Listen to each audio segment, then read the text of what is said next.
Jo crec que per part dels dos equips s'ha notat que tornem d'un peron, no? Venim d'entrenar poquet i bueno, per això havíem parlat que el més important de tot és tenir l'energia positiva, no? Molta predisposició a treballar, a l'esforç, a suplir possiblement doncs la falta d'oli als engranatges pel fet de no haver entrenat les últimes setmana i mitja, com a mínim la meitat de l'equip.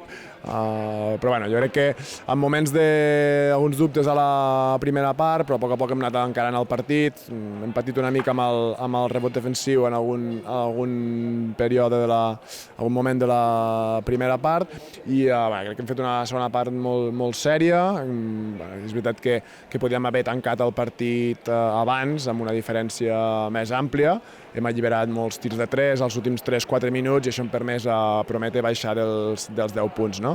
Dit això, bé, satisfet, però necessitem més treball i necessitem més constància, no? I bueno, doncs, un dia per descansar i treballar i per afrontar el partit de Leganés. Suposo que sí, però al final una més, però som conscients, no? que el partit hem fet coses bé, però moltes coses malament, moltes coses millorables i per tant bé, evidentment una victòria que va bé després del peron i de la derrota de Bembibre, però ja està, anem a millorar i anem a buscar la victòria a Madrid.